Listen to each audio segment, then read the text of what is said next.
Hello കൂട്ടുകാരെ, S കിച്ചണിലേക്ക് ഏവർക്കും സ്വാഗതം. നമുക്കിന്നൊരു ബീഫ് അച്ചാർ എടുക്കാം. ഞാൻ ബീഫ് നമ്മുടെ മുളക് പൊടി, കുരുമുളക് പൊടി, മഞ്ഞൾപ്പൊടി, മസാലപ്പൊടി ഇട്ട് കുക്കറിൽ 3 അടി അടിച്ച ബീഫാണ്. അപ്പം നമുക്കിത് ഫ്രൈ ചെയ്യാം. ഞാൻ സ്റ്റൗ കത്തിച്ച് ഉരുളി വെച്ചിട്ടുണ്ട്. ഞാൻ എണ്ണ ഒഴിക്കുവാണ്.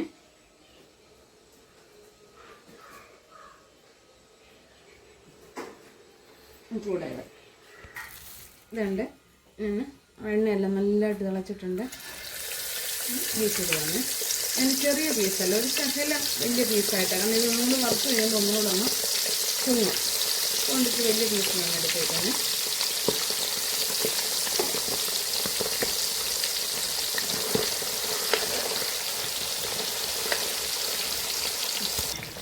നമ്മുടെ ബീഫ് മൂത്തിട്ടുണ്ട്. ഒത്തിരി കരിയാൻ പാടില്ല. നമുക്കറിയാമല്ലോ ബീഫൊക്കെ എല്ലാവരും ബീഫ് അച്ചാറൊക്കെ എടുക്കുന്നതല്ല.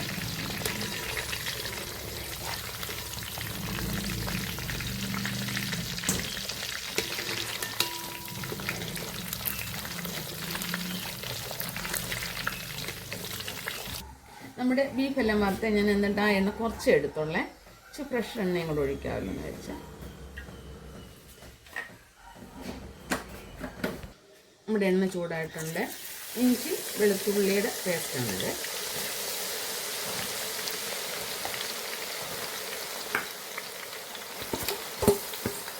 ഇതെനിക്ക് വേറെ ഒരു അച്ചാറിനൂടെ കുറച്ചെടുക്കണം. അപ്പോൾ അതൊന്നിച്ചങ്ങ് മിക്സ് ചെയ്തന്നേ ഉള്ളൂ കേട്ടോ.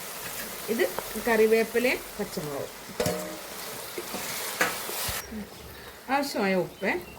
നമ്മൾ പച്ചമുളക് കുറച്ചിട്ടാൽ മതി, കാരണം നമ്മൾ അച്ചാറല്ല. അപ്പം മുളക് പൊടി നമ്മൾ ഇടുന്നുണ്ട്. പിന്നെ അതുകൊണ്ട് അച്ചാറിൽ ഒത്തിരി പച്ചമുളക് ഇട്ടിട്ടില്ല, കുറച്ച് പച്ചമുളക്. അപ്പം നമ്മുടെ ആ ഇട്ടില്ലെങ്കിലും കുഴപ്പമില്ല, ഇടുന്നവരുണ്ട്, ഇടാം. മഞ്ഞൾപ്പൊടിയോടെ ഇത് നല്ല ഒത്തിരി മൂത്ത് വരട്ടെ.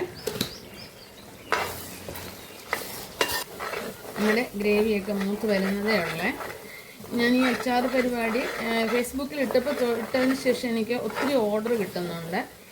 പല സ്ഥലത്തു നിന്നായാലും ഞാനത് ഓൺലൈൻ വഴി അവർക്ക് അയച്ചു കൊടുക്കുന്നുണ്ട്.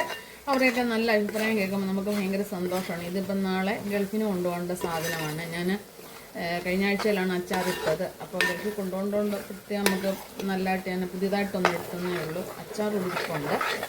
അപ്പോൾ എല്ലാവരും നല്ല അഭിപ്രായം നമ്മളോട് പറയുന്നുണ്ട്. ഒരാൾ മേടിക്കുമ്പോൾ അവരിൽ നിന്നാണ് നമുക്ക് വേറൊരാൾ നമുക്ക് ഓർഡർ തരുന്നത്. അപ്പോൾ ഞാൻ ഇതുവരെ നമ്പരൊന്നും കൊടുത്തിട്ടില്ല. അപ്പോൾ അവർ പേജിൽ കയറിയാണ് നമ്പർ എടുത്തിട്ടുള്ളത്. അപ്പോൾ ഞാൻ ആവശ്യമുള്ളവർക്കാണ് ഞാൻ നമ്പർ ഇട്ടേക്കാം. വാട്സപ്പിൽ കൂടെ ഇടുവോ അല്ലെങ്കിൽ നേരെ വിളിക്കുകയോ ചെയ്താൽ മതി. നമ്മുടെ ഇഞ്ചിയുടെയും വെളുത്തുള്ളി, പച്ചമുളക്, കറിവേപ്പില എല്ലാം നല്ല വൃത്തി വഴണ്ടിട്ടുണ്ട്. ഒത്തിരി കരിയണ്ട. ഇത് നല്ലൊരു മയമാണ്. അപ്പോൾ ഞാൻ മുളക് പൊടി ഇടുവാണേ.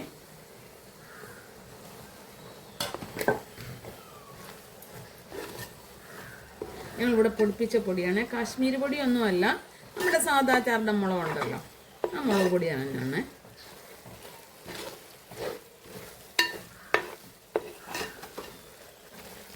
നമ്മുടെ മുളക് പൊടിയൊക്കെ ഒന്ന് വഴണ്ട് വരുന്നുണ്ട്. ഇതിനകത്ത് വറ്റൽമുളകിൻ്റെ പൊടിയൊന്നും ചേർക്കത്തില്ല, കാരണം പാണ്ടിമുളകല്ല, അത് ഭയങ്കര എരിവായിരിക്കും. അപ്പോൾ നമ്മുടെ മഞ്ഞൾപ്പൊടി ഞാൻ ചേർത്തിട്ടുണ്ടെങ്കിൽ ഒരു ശകലം മഞ്ഞൾപ്പൊടിയും കൂടി ഇതിനകത്ത് ഇടുവാണ്. പിന്നെ ഇത് ഉലുവാപ്പൊടി, കായപ്പൊടി,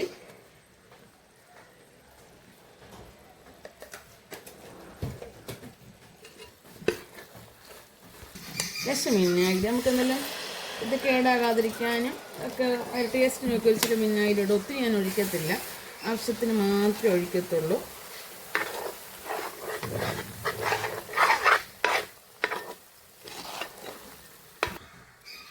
ബീഫായോണ്ടേ ശകലം നമ്മൾ ഗരം മസാലപ്പൊടി ഇടുന്ന നല്ലതാണ്. ഞാൻ ചിക്കനും കൊഞ്ചിനും ബീഫിനും ഗരം മസാലപ്പൊടി ഇടും കേട്ടോ. ചിലരിടത്തില്ല, പക്ഷെ ഇടുന്ന നല്ല ടേസ്റ്റാണ് കേട്ടോ. ആ ഗ്രേവിക്ക് പോലും എന്ത് സൂപ്പർ ടേസ്റ്റാണെന്നറിയോ. ഉപ്പ് ഞാൻ നേരത്തെ കുറച്ചിട്ടായിരുന്നു. പിന്നെ നമുക്ക് പിന്നെ ഉപ്പ് നോക്കി വേണമെന്ന് ഇടാമല്ലോ.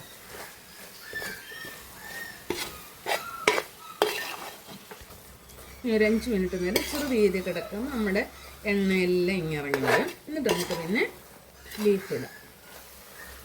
ഞാൻ 10 മിനിറ്റ് നേരം ചെറുതീയിൽ ഇങ്ങനെ ഇട്ടു ഇളക്കിക്കൊണ്ടിരുന്നു. നമ്മുടെ ഗ്രേവി എല്ലാം നല്ലതായിട്ട് മയപ്പെട്ട് എണ്ണ വരെ തെളിഞ്ഞ കണ്ടോ. അപ്പം പലരും പറയും അവരുടെയൊക്കെ ഈ അച്ചാറൊക്കെ പെട്ടെന്ന് പൂത്ത് പോകുന്നതെന്ന്. ഇത് പൂക്കത്തൊന്നുമില്ല, ഫ്രിഡ്ജിൽ വെക്കേണ്ട ഒരു കാര്യവും നല്ല അച്ചാറായിട്ട് നമുക്കിത് കിട്ടും.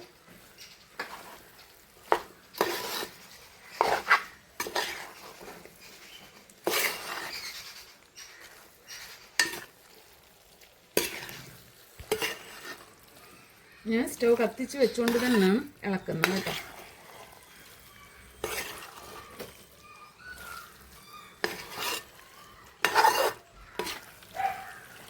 ഇനി ഒന്നും കൂടെ എണ്ണ തണുക്കുമ്പോൾ നല്ല വൃത്തി എണ്ണ ഇറങ്ങും. കാരണം ഇത് എണ്ണ മാത്രമല്ലേ ഉള്ളൂ. വിനാഗിരി ഒത്തിരി ഒഴിക്കരുത്, കുറച്ച് മാത്രമേ അത് പച്ചയ്ക്ക് വിനാഗിരി ഒഴിക്കാതെ ആ മുളക് പൊടിക്കകത്ത് ആ വിനാഗിരി ഒഴിച്ച് അതിൻ്റെ അതെല്ലാ ക്രാണവും മാറിയതിന് ശേഷമേ നമ്മളത് ഉപയോഗിക്കാവൂ. അപ്പം നിങ്ങൾക്ക് ബീഫ് അച്ചാർ ഇഷ്ടപ്പെട്ടെങ്കിൽ ലൈക്ക് ചെയ്യാനും ഫോളോ ചെയ്യാനും മറക്കരുത്. നമ്മുടെ അച്ചാർ റെഡി ആയിട്ടുണ്ട്.